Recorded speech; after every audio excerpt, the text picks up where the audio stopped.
From international films, documentaries, and American indies, the St. Louis International Film Festival is an avenue for St. Louis's filmmakers to display their creativity on the big screen. Joining us from the St. Louis International Film Festival is Artistic Director Chris Clark. Welcome, Chris. So great to be here. Thanks for having me. We are always happy to have you here at STL TV. So we talked about the St. Louis International Festival is much more than just St. Louis, is that right? Yes, it's St. Louis and the country and the international part all come into play.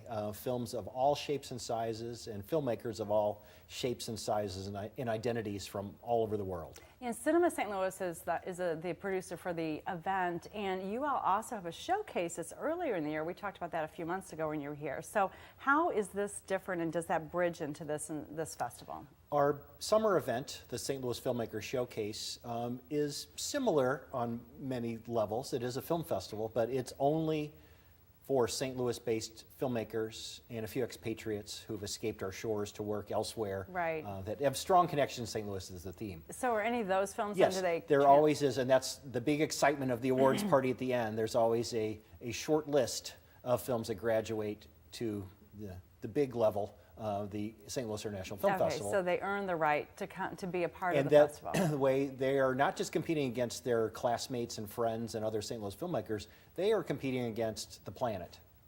They are toe-to-toe with filmmakers from all over the world. Okay.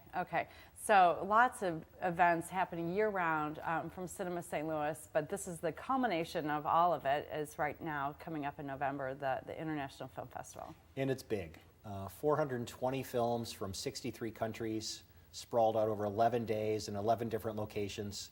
There's quite a bit of math and planning that has to go into wrestling this beast to the ground, yes. And what about the attendance? What kind of numbers are we talking about, people that actually attend all of these 400-something films? Our last couple of years, we've been right around the 25,000 mark, but we have some aces up our sleeve this year. We think we're going to be maybe quite a bit higher than that this year. We'll see. Okay, so we're going to talk a little bit about that, and I suppose that one of the aces might be some of the honorees for this year.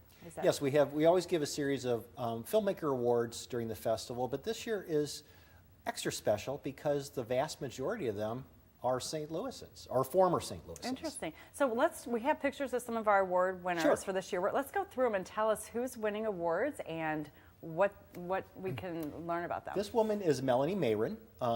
If you were a fan of 30-something back in the day, she was on all 80-something episodes. I can't remember her character's name, I never remember. But she directed a film called Snapshots, and she will be receiving our Women in Film Award and will be here on our first weekend. She's currently appearing in and directing some episodes of Jane the Virgin.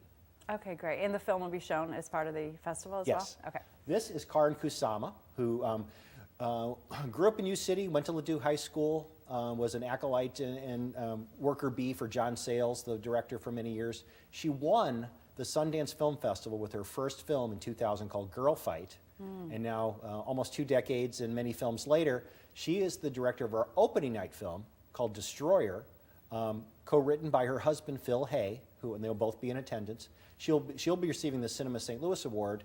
And Destroyer is a dark and gritty thriller starring an up-and-coming actress named Nicole Kidman. Up and coming. Yes. Oh, Nicole. Yes. Okay, very good. And tell us about this gentleman that we all know.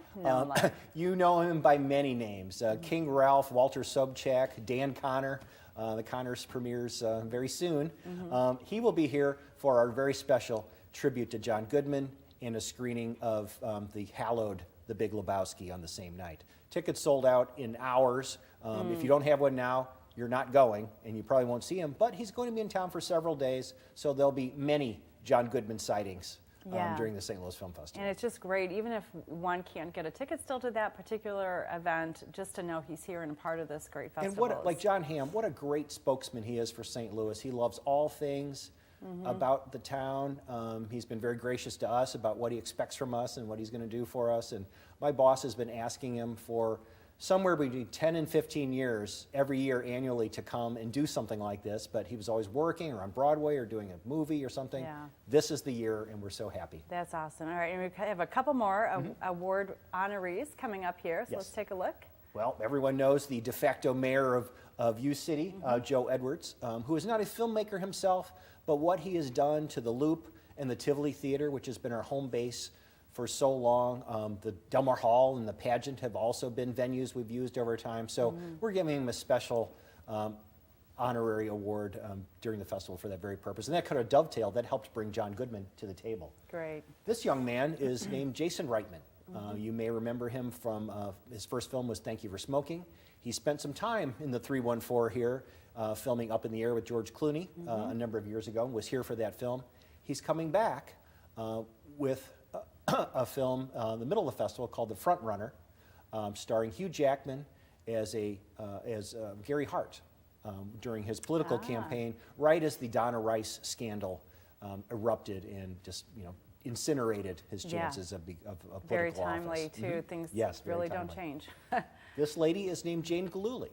She was born and raised in Ferguson, Missouri, and her documentary, Where the Pavement Ends, is about Ferguson, Missouri, and the aftermath of the Michael Brown shootings. All right, so everyone will have a chance to meet these folks, except for maybe John Goodman. Yes, you're not going to get very close to John Goodman, but who knows? He wanders around and says hi to people. But there will be Q&As with all of the films and filmmakers that we have guests. The beautiful awards, I don't have an example of them here now, but they'll receive these beautiful awards. In fact, one of the images we use is John Goodman from The Big Lebowski. Yeah, great. All right, we're going to take a quick break. When we come back, we're going to meet one of the producers of one of the films and talk about some of these other things that you have up your sleeve to bring out everyone from St. Louis to the festival this year. So stay with us at STL Live, and we'll learn more about the St. Louis International Film Festival after this break.